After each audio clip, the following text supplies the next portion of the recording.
Welcome children. Today's worksheet number 47। आज की worksheet 47 है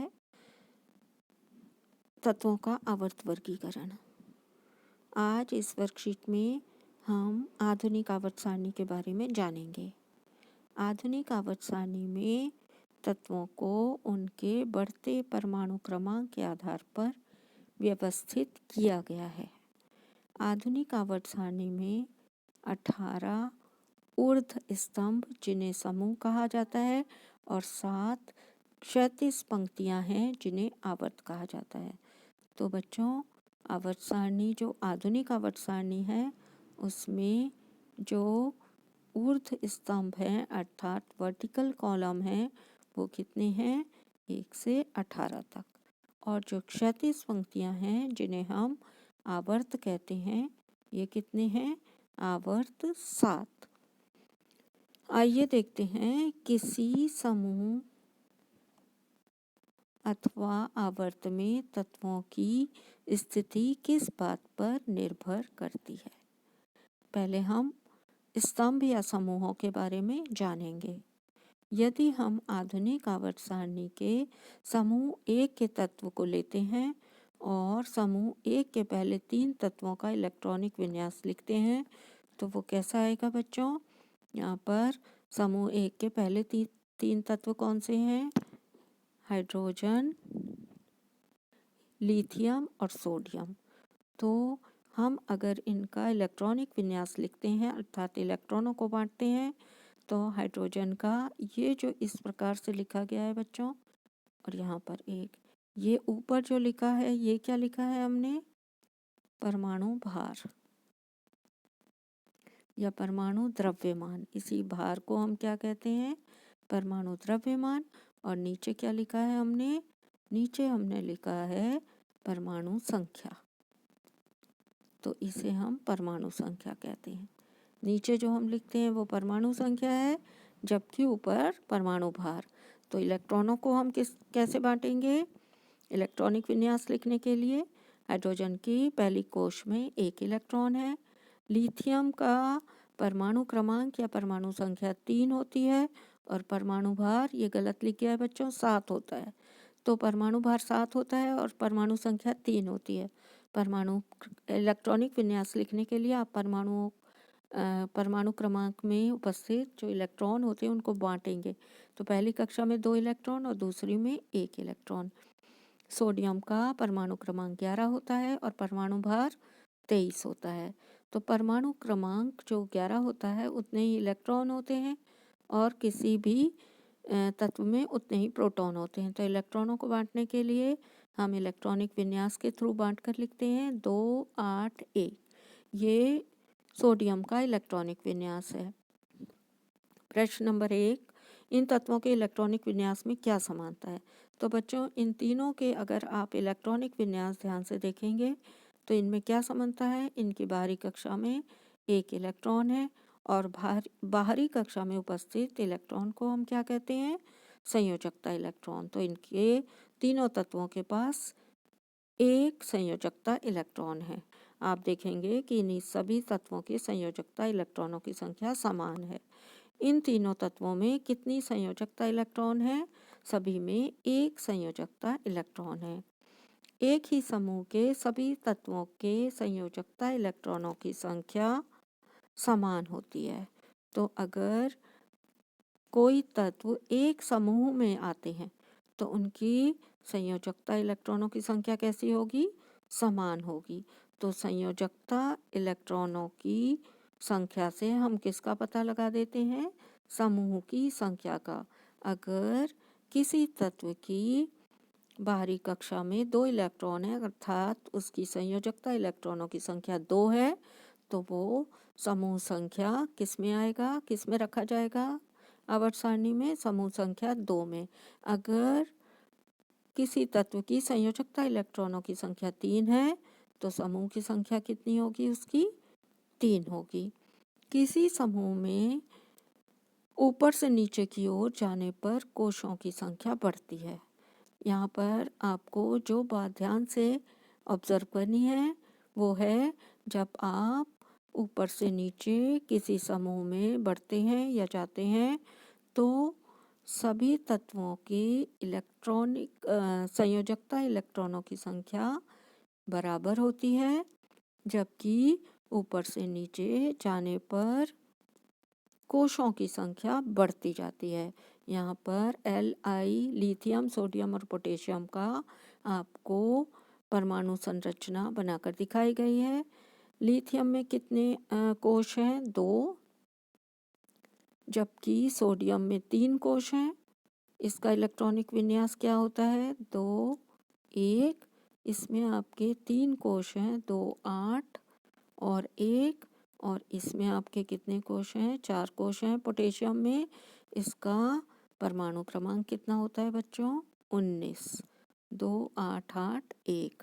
तो कोशों की संख्या बढ़ती जाती है समूह में ऊपर से नीचे जाने पर, जबकि संयोजकता इलेक्ट्रॉन की संख्या बराबर होती है। सभी में संयोजकता इलेक्ट्रॉन कितने हैं? 1। अब हम क्षैतिज पंक्तियाँ जिन्हें आवर्त कहते हैं इनके बारे में जानेंगे। Li lithium, Be beryllium, boron, carbon, nitrogen, oxygen, fluorine तथा नियॉन नियॉन दूसरे आवर्त के तत्व हैं। इनके इलेक्ट्रॉनिक विन्यास को देखिए। Li का जो परमाणु क्रमांक होता है वो कितना होता है बच्चों? 3। इसका बेरिलियम का 4, बोरॉन का 5, कार्बन का परमाणु क्रमांक 6, नाइट्रोजन का 7, ऑक्सीजन का 8, फ्लोरीन का 9 और नियॉन का 10 होता है। जब हम इनका इलेक्ट्रॉनिक विन्यास बनाते हैं, लिखते हैं, तो क्या इलेक्ट्रॉनिक विन्यास आएगा? 2, 1, 2, 2, 2, 3, 2, 4, 2, 5, 2, 6, 2, 7 और 2, 8। अर्थात जो संयोजकता इलेक्ट्रॉन है वो जैसे जैसे हम बाएं से दाएं आवर्त में बढ़ते हैं तो संयोजकता इलेक्ट्रॉन एक एक बढ़ता जाता है और साथ में परमाणु क्रमांक भी बाएं से दाएं जाने पर बढ़ता जाता है।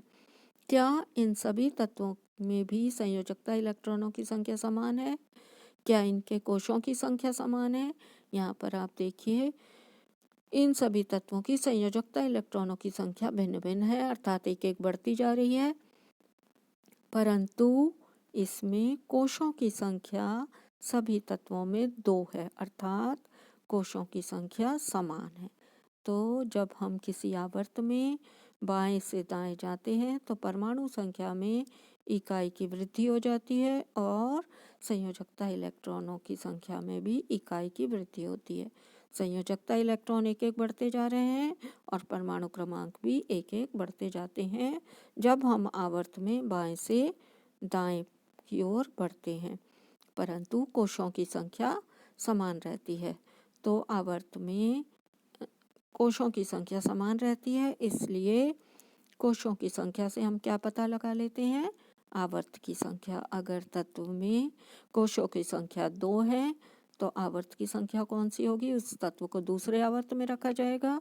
अगर कोशों की संख्या 4 है तो उस तत्व को हम चौथे आवर्त में रखेंगे। तो कोशों की संख्या से हमें क्या पता चलता है? आवर्त की संख्या।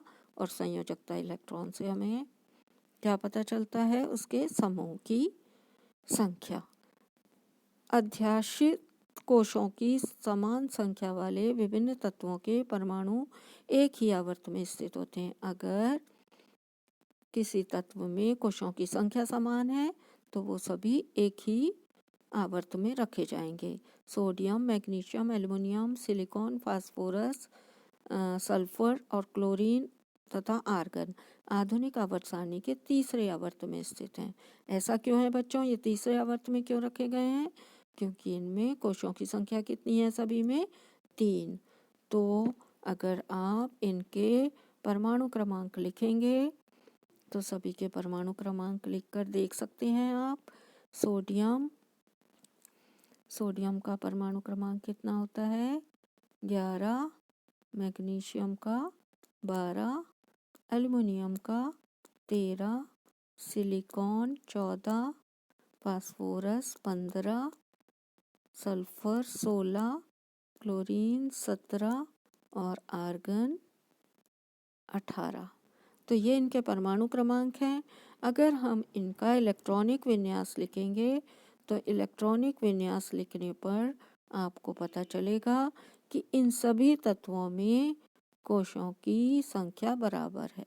जब आप इलेक्ट्रॉनिक विन्यास लिखेंगे इनका तो इसका आएगा आपका 281, यहाँ पर आएगा 282, यहाँ पर आएगा 283, यहाँ पर आएगा 284, इस वाले का आएगा आपका फास्फोरस का 285, 286 और 287, जबकि आर्गन का 288। तो सभी में कितने कोश हैं? 3।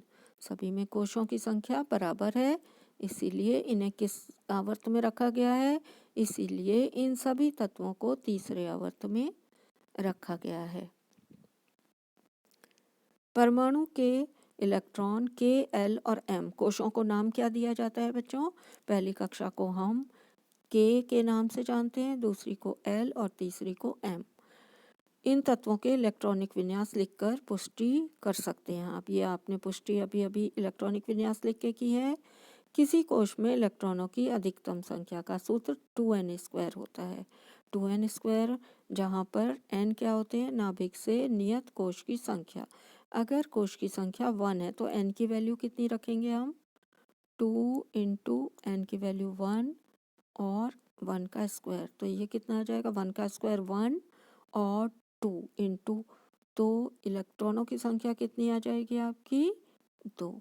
तो पहली कक्षा में इलेक्ट्रॉन, मैक्सिमम इलेक्ट्रॉन, जो अधिकतम इलेक्ट्रॉन है, हम 2 रख सकते हैं।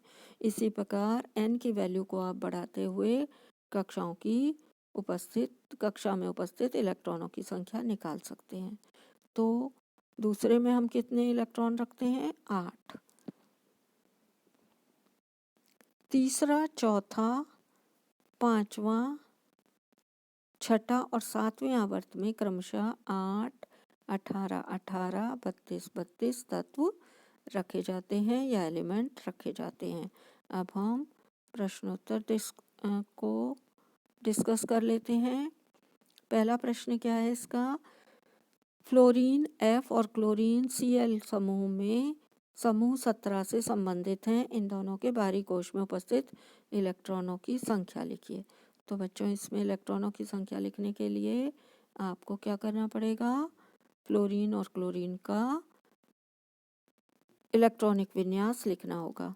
तो क्लोरीन का इलेक्ट्रॉनिक विन्यास होता है 2, 8, 7, जबकि फ्लोरीन का एटॉमिक नंबर होता है 9, इलेक्ट्रॉनिक विन्यास होता है 2, 7। तो बाहरी कक्षा में कितने इलेक्ट्रॉन बताएंगे आप? 7। आपसे पूछा गया है फ्लोरीन और क्लोरीन 17 समूह 17 से संबंधित है, इन दोनों के बाहरी कोश में उपस्थित इलेक्ट्रॉनों की संख्या लिखिए। तो बाहरी कोश में इलेक्ट्रॉन कितने हैं इन दोनों के? 7। मैग्नीशियम, एल्युमिनियम, सिलिकॉन के इलेक्ट्रॉनिक विन्यास लिखिए। इन तत्वों के समूह एवं आवर्त की संख्या बताइए। तो समूह कौन सा आएगा बच्चों इनका?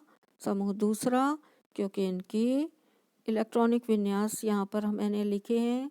सभी के इलेक्ट्रॉनिक विन्यास ये देखिए। सोडियम, इसके कोशों की संख्या कितनी है? कोश हैं इसमें 3, और जबकि बाहरी कक्षा में संयोजकता इलेक्ट्रॉन कितना है इसमें? संयोजकता इलेक्ट्रॉन है सोडियम में 1। तो संयोजकता इलेक्ट्रॉन 1 होने के कारण इसको पहले समूह में रखा गया, और कोशों की संख्या 3 होने के कारण इसको तीसरे आवर्त में रखा गया। आवर्त हम कोश की संख्या से निकालते हैं। अगर बाहरी कक्षा में 2 इलेक्ट्रॉन है तो मैग्नीशियम को हम समूह कौन सा में रखेंगे? मैग्नीशियम को हम दूसरे समूह में रखेंगे। दूसरे समूह में रखेंगे क्योंकि इसमें बाहरी कक्षा में संयोजकता इलेक्ट्रॉन 2 हैं। सोडियम को हम कोश 3 में रखेंगे, मगर समूह किस में रखेंगे? समूह में पहले में रखेंगे, समूह 1 में रखा जाएगा। एल्युमिनियम को क्योंकि कोशों की संख्या 3 है तो आवर्त जो होगा इनका, आवर्त होगा इनका तीसरा, मगर तीसरी संयोजकता इलेक्ट्रॉन 3 है, इसीलिए समूह कौन सा होगा, तीसरा। तो आवर्त भी तीसरा होगा और समूह भी तीसरा होगा। यहाँ से हम समूह निकालते हैं बच्चों, और कोशों की संख्या से हम क्या निकालते हैं, कोशों की संख्या से हम आवर्त का पता रखते हैं। तो ये सभी तत्व जो हैं जिनमें 3 कोश हैं तीसरे आवर्त में है, मगर सभी के समूह अलग अलग हैं। सोडियम पहले समूह में आएगा, मैग्नीशियम दूसरे समूह में आएगा और एल्युमिनियम तीसरे समूह में आएगा, क्योंकि इसके संयोजकता इलेक्ट्रॉन 3 है। Next question, question number